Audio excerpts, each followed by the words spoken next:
ಮೂರೇ ತಿಂಗಳಿಗೆ ಠುಸ್ ಪಟಾಕಿಯಾದ ಪ್ರಧಾನಿ ನರೇಂದ್ರ ಮೋದಿ ಡಿಜಿಟಲ್ ಪಾವತಿ ಕನಸು.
ಡಿಜಿಟಲ್ ಪಾವತಿಯ ಕನಸನ್ನ ಇಟ್ಟಂತಹ ನರೇಂದ್ರ ಮೋದಿ ಅವರ ಕನಸೆಲ್ಲವೂ ಕೂಡ ಮೂರೇ ತಿಂಗಳಿಗೆ ಠೂಸ್ ಪಟಾಕಿಯಾದಂತೆ ಕಾಣ್ತಾ ಇದೆ. ಬಂಕ್ಗಳಲ್ಲಿ ಡೆಬಿಟ್ ಮತ್ತು ಕ್ರೆಡಿಟ್ ಕಾರ್ಡ್ ಉಜ್ಜಿದ್ರೆ ಪೆಟ್ರೋಲ್ ಡೀಸೆಲ್ ಇನ್ ಮುಂದೆ ಸಿಗಲ್ಲ. ಕಾಸು ಕೊಟ್ರೆ ಮಾತ್ರ ಪೆಟ್ರೋಲ್ ಬಂಕ್ ನಲ್ಲಿ ಇನ್ ಮುಂದೆ ಪೆಟ್ರೋಲ್ ಅನ್ನ ಕೊಡ್ತಾರೆ, ಟ್ಯಾಂಕ್ ತುಂಬುತ್ತೆ. ಇವತ್ತು ಮಧ್ಯರಾತ್ರಿಯಿಂದ ಕ್ರೆಡಿಟ್ ಡೆಬಿಟ್ ಡಿಜಿಟಲ್ ಪಾವತಿ ನಡೆಯೋದಿಲ್ಲ. ಪ್ರತಿ ವರ್ಗಾವಣೆ ಮೇಲೂ ಕೂಡ ಬ್ಯಾಂಕ್ಗಳು ಶುಲ್ಕವನ್ನ ವಿಧಿಸ್ತಾ ಇವೆ. ಹೀಗಾಗಿ ಡಿಜಿಟಲ್ ಉಸಾಬರಿಯೇ ಬೇಡ, ಕಾಸು ಕೊಟ್ಟು ಪೆಟ್ರೋಲ್ ಅನ್ನ ಹಾಕಿಸಿಕೊಳ್ಳಿ ಅಂತ ಪೆಟ್ರೋಲ್ ಮಾಲೀಕರು ಹೇಳ್ತಾ ಇದ್ದಾರೆ. ವಾಹನ ಸವಾರರೇ ಎಚ್ಚರ ಎಚ್ಚರ, ಕಿಸೆಯಲ್ಲಿ ಕಾಸಿಲ್ಲದೆ ಹೋದ್ರೆ ಪೆಟ್ರೋಲ್ ಡೀಸೆಲ್ ಸಿಗಲ್ಲ.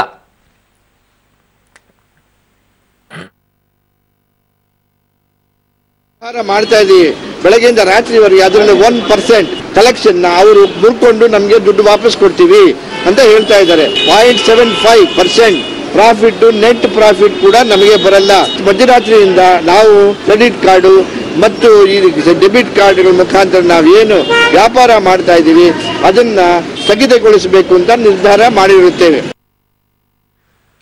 ಇದಕ್ಕೆ ಸಂಬಂಧಪಟ್ಟಂತೆ ಮತ್ತಷ್ಟು ಮಾಹಿತಿಯನ್ನ ಪಡ್ಕೊಳ್ತೀನಿ. ನನ್ನ ಸಹೋದ್ಯೋಗಿ ಶರತ್ ಕಪ್ಪನಹಳ್ಳಿ ಈಗ ನನ್ನೊಂದಿಗೆ ದೂರವಾಣಿ ಸಂಪರ್ಕದಲ್ಲಿದ್ದಾರೆ. ಶರತ್, ಏನಾದ್ರೂ ಮಾತುಕತೆಗೆ ಮುಂದಾಗ್ತಾ ಇದ್ದಾರಾ ಅಥವಾ ಇಲ್ವಾ? ಓಕೆ, ಸಂಪರ್ಕ ಕಡಿತಗೊಂಡಿದೆ. ಮತ್ತೆ ಸಂಪರ್ಕಿಸುವಂತ ಪ್ರಯತ್ನವನ್ನ ನಡೆಸ್ತೀವಿ. ಇವತ್ತು ಮಧ್ಯರಾತ್ರಿಯಿಂದಲೇ ಕ್ರೆಡಿಟ್ ಮತ್ತು ಡೆಬಿಟ್ ಮೂಲಕ ಪೆಟ್ರೋಲ್ ಅನ್ನ ಹಾಕಿಸ್ಕೊಳ್ತಾ ಇದ್ದಂತ ಗ್ರಾಹಕರು ಒಂದ್ ಸ್ವಲ್ಪ ಎಚ್ಚರಿಕೆಯಿಂದ ಇರಬೇಕು.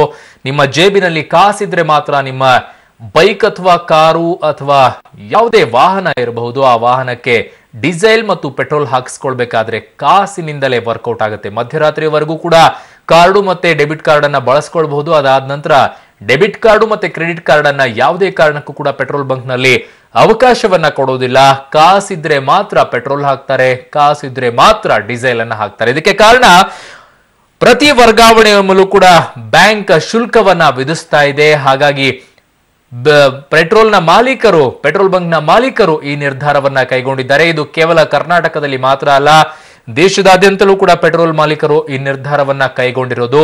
ಬ್ಯಾಂಕ್ಗಳು ಪ್ರತಿ ವರ್ಗಾವಣೆಯ ಮೇಲೂ ಕೂಡ ಶುಲ್ಕವನ್ನ ಹಾಕ್ತಾ ಇರೋದ್ರಿಂದ ಕಷ್ಟ ಆಗ್ತಾ ಇದೆ. ಹಾಗಾಗಿ ಇದನ್ನ ವಾಪಸ್ ಪಡಿಬೇಕು ಅನ್ನೋ ಉದ್ದೇಶಕ್ಕೋಸ್ಕರ ಕ್ರೆಡಿಟ್ ಮತ್ತು ಡೆಬಿಟ್ ಕಾರ್ಡ್ ಅನ್ನ ಬಳಸದೇ ಇರೋದಕ್ಕೆ ನಿರ್ಧಾರವನ್ನ ಮಾಡಿದಂತೆ ಕಾಣ್ತಾ ಇದೆ. ಹಾಗಾಗಿ ಇವತ್ತು ಮಧ್ಯರಾತ್ರಿಯಿಂದಲೇ ಇದನ್ನ ಜಾರಿಗೆ ತರಲಾಗ್ತಾ ಇದೆ. ಅಲ್ಲಿಯವರೆಗೂ ಏನಾದ್ರೂ ಮಾತುಕತೆ ಆಗುತ್ತಾ ಅಥವಾ ನಿರ್ಧಾರವನ್ನ ವಾಪಸ್ ಪಡ್ಕೊಳ್ತಾರ ಗೊತ್ತಿಲ್ಲ. ಇದ್ರ ಬಗ್ಗೆ ಇನ್ನೂ ಕೂಡ ಮಾಹಿತಿ ಸಿಗಬೇಕಾಗಿದೆ. ಆದ್ರೆ ಮೋದಿ ಅವರು ಕನಸನ್ನ ಕಾಣ್ತಾ ಇದ್ರು, ಡಿಜಿಟಲ್ ಪೇಮೆಂಟ್ ಆಗಬೇಕು, ಡಿಜಿಟಲ್ ಮೂಲಕವಾಗಿ ಪಾವತಿ ಆಗಬೇಕು, ಕ್ರೆಡಿಟ್ ಕಾರ್ಡ್ ಡೆಬಿಟ್ ಕಾರ್ಡ್ ಅನ್ನ ಬಳಸ್ಕೊಳ್ಳಿ, ರುಪೇ ಕಾರ್ಡ್ ಅನ್ನ ಬಳಸ್ಕೊಳ್ಳಿ ಅನ್ನೋ ಮಾತನ್ನ ಹೇಳ್ತಾ ಇದ್ರು. ಆದ್ರೆ ಇದೆಲ್ಲವೂ ಕೂಡ ಇನ್ನು ಪೆಟ್ರೋಲ್ ಬಂಕ್ಗಳಲ್ಲಿ ವರ್ಕ್ ಆಗಲ್ಲ. ಯಾಕಂದ್ರೆ ಪೆಟ್ರೋಲ್ ಮತ್ತು ಡೀಸೆಲ್ ಹಾಕಬೇಕಾದ್ರೆ ಇನ್ ಮುಂದೆ ಕ್ರೆಡಿಟ್ ಮತ್ತು ಡೆಬಿಟ್ ಕಾರ್ಡ್ ಅನ್ನ ಬಳಸಲ್ಲ ಅಂತ ಹೇಳಿ ಪೆಟ್ರೋಲ್ ಬಂಕ್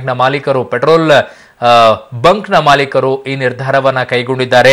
ದೇಶದಾದ್ಯಂತಲೂ ಕೂಡ ಈ ಕ್ರೆಡಿಟ್ ಮತ್ತು ಡೆಬಿಟ್ ಕಾರ್ಡ್ ಅನ್ನ ಬಳಸಬೇಕಾದ್ರೆ ಪ್ರತಿ ವರ್ಗಾವಣೆ ಮೇಲೂ ಕೂಡ ಶುಲ್ಕವನ್ನ ಬ್ಯಾಂಕ್ಗಳು ಹಾಕ್ತಾ ಇದೆ. ಹಾಗಾಗಿ ನಮಗೆ ಕಷ್ಟ ಆಗ್ತಾ ಇದೆ ಅನ್ನೋ ಮಾತನ್ನ ಪೆಟ್ರೋಲ್ ಬಂಕ್ ನ ಮಾಲೀಕರು ಹೇಳ್ತಾ ಇದ್ದಾರೆ. ಹಾಗಾಗಿ ಇವತ್ತು ಮಧ್ಯರಾತ್ರಿಯಿಂದಲೇ ಕ್ರೆಡಿಟ್ ಮತ್ತು ಡೆಬಿಟ್ ಕಾರ್ಡ್ ನ ಬಳಸೋ ಹಾಗಿಲ್ಲ, ಕಾಸು ಕೊಟ್ರೆ ಮಾತ್ರ ಪೆಟ್ರೋಲ್ ಮತ್ತು ಡೀಸೆಲ್ ಸಿಗುತ್ತೆ. ಬನ್ನಿ, ಇದಕ್ಕೆ ಸಂಬಂಧಪಟ್ಟಂತೆ ಮತ್ತಷ್ಟು ಮಾಹಿತಿಯನ್ನು ಪಡ್ಕೊಳ್ತೀನಿ. ನನ್ನ ಸಹೋದ್ಯೋಗಿ ಶರತ್ ಕಪ್ಪನಹಳ್ಳಿಗೆ ನನ್ನೊಂದಿಗೆ ದೂರವಾಣಿ ಸಂಪರ್ಕದಲ್ಲಿದ್ದಾರೆ. ಶರತ್, ಏನಾದ್ರೂ ಮಾತುಕತೆ ನಡೀತಾ ಇದೆಯಾ? ಇವತ್ತು ಏನಾದ್ರೂ ಮುಂದೂಡುವಂತಹ ಸಾಧ್ಯತೆ ಇದೆಯಾ, ಅಥವಾ ಇವತ್ತು ಮಧ್ಯರಾತ್ರಿಯಿಂದಲೇ ಈ ಕಾರ್ಡ್ಗಳನ್ನ ಬಳಸೋದರ ಬಂದ್ ಆಗುತ್ತಾ?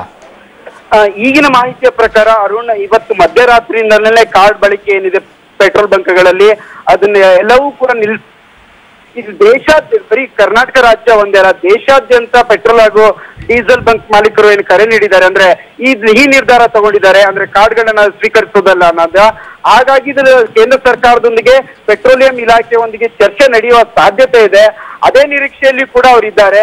ನಮಗೆ ಈ 1% ಅಷ್ಟು ಏನು ಟ್ರಾನ್ಸಾಕ್ಷನ್ ಫೀಸ್ ಬೀಳುತ್ತೆ ಅದನ್ನ ಕಡಿತಗೊಳಿಸೋವರೆಗೂ ಕೂಡ ನಾವು ಈಗ ಬಂಕ್ಗಳಲ್ಲಿ ಕಾರ್ಡನ್ನ ಸ್ವೀಕರಿಸೋಲ್ಲ, ಕ್ಯಾಶ್ ಮುಖಾಂತರನೇ ವಾಹನ ಸವಾರರು ನಮಗೆ ಹಣ ಕೊಡಬೇಕು, ಪೆಟ್ರೋಲ್ ಹಾಕ್ತೀವಿ ಅನ್ನೋದನ್ನ ಸ್ಪಷ್ಟಪಡಿಸಿದ್ದಾರೆ.